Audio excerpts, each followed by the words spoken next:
Now, because I'm using 1mm sheet here, this sheet, by the way, is normally produced half hard, so it's already been somewhat worked by the rolling process, which means that it's a bit stiff, but it's not so stiff that you can't bend it yet. If it was any thicker or any wider than this, I might be considering annealing it before bending it. But we'll give it a go without bending it, without annealing it. Now I'm going to use these half round pliers. These pliers actually started out life as just a pair of normal pliers, but I've just filed around on one side to make half round pliers.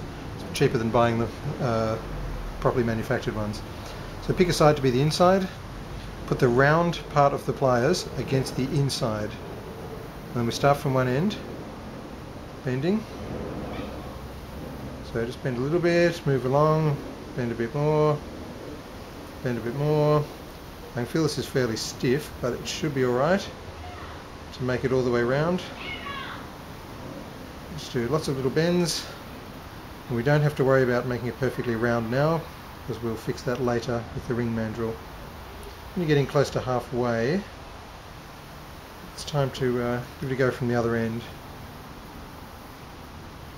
And flip it over so that you're bending in the correct direction.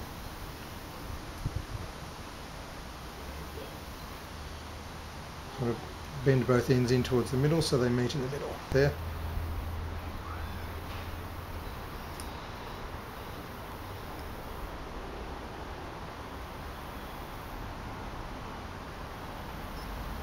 So we're almost there.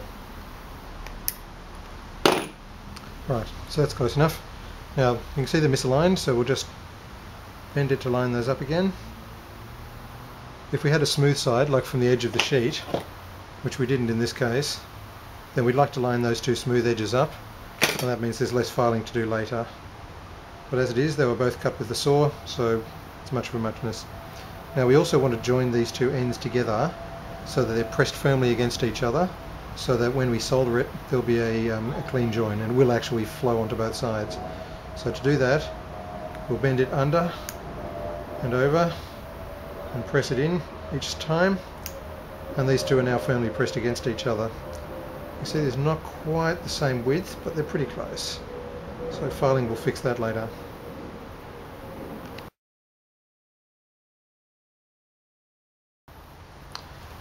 Now what we want to achieve at this point is to have both sides of the gap meeting in a straight line. So it doesn't matter if this is not round at this point.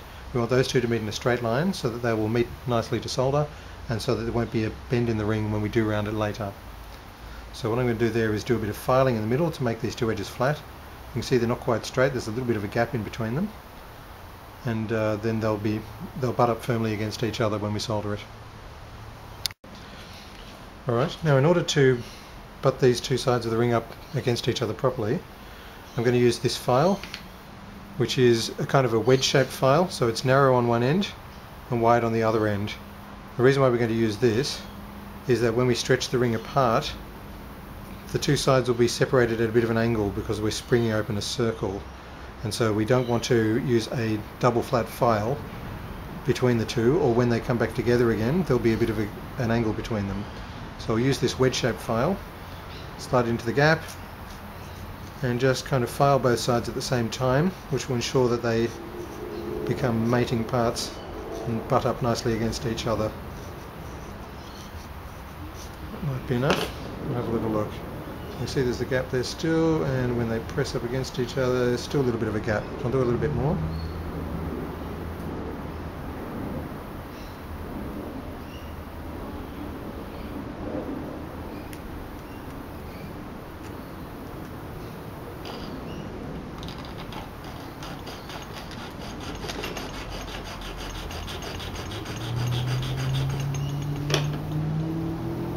Pretty good. A little tiny bit more and we'll be done.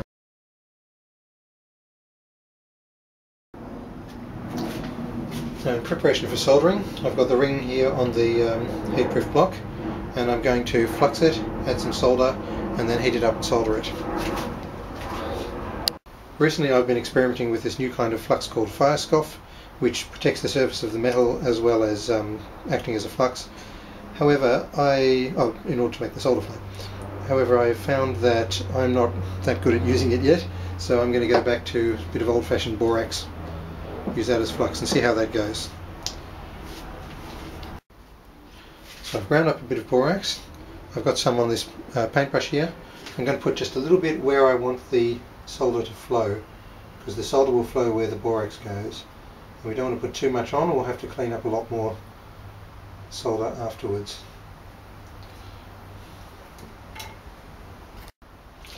So I'm going to cut a bit of solder off. I'm using wire solder. I haven't moved into the age of solder paste yet. I'm going to cut off just about the same width as the ring for the 1mm thick sheet. For a thinner sheet you can probably get away with less than that, but I find that this is about as much as I need to properly fill the gap. So I'll pop that bit there. You won't be able to see it in the video. And I'll use the paintbrush, it's still wet, to just pick that up. And then I'm going to carefully position that on top of the join. If you have it sitting right along the line of the join, it's going to give you the best results. Okay, there'll be a little bit of clean up to do there, but hopefully not too much. Basically what I need to do is to just heat the metal and the solder up to the point where the solder melts but the basic metal of the ring doesn't. So the flux has now dried. I'm trying to use it around about where the tip of the blue pencil of the torch goes, because that's the hottest point of the flame. But, you need to kind of move it around a bit to evenly heat the metal up.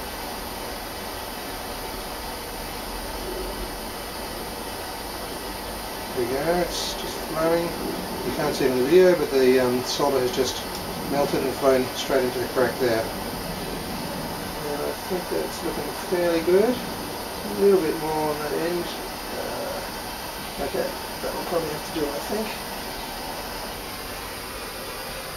Now, the gas torch doesn't turn off straight away, so don't worry about that sitting there. I'm going to put it in the pickle now.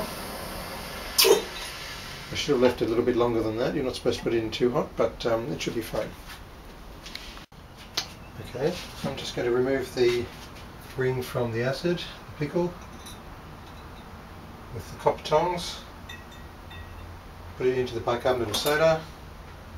Now I don't like putting the copper tongs down with the acid on them, so I'm just going to put them in the bicarb as well. I should rinse them off later before I put them in the acid to stop neutralising the acid too much. And that should be alright to take out now with the normal tongs.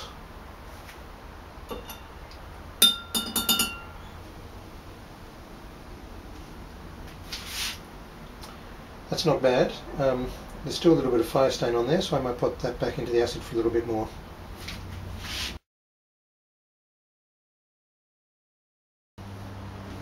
Alright, the ring's come out of the pickle and it's not looking too bad. The gap between the two sides of the ring has been completely filled with the solder. There's a little bit of excess solder on the surface. It's better to have a little bit more than not enough, because you want the crack there to be completely filled.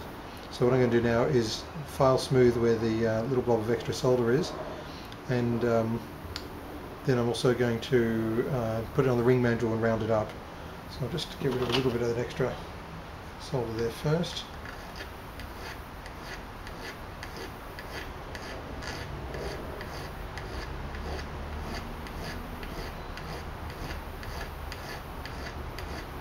I think I'll probably better put it on the ring mandrel now. So the ring mandrel is designed to make this round. Ideally you would have a wooden mallet. I have a piece of wood. And tap it round and round and round. You can see that there's still a bit of bumpiness there. But it's not too hard to flatten it out now. While we were soldering it, it was basically getting annealed at the same time.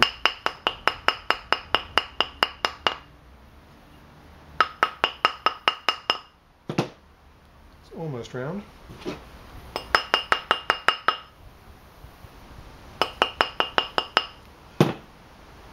That's looking pretty good.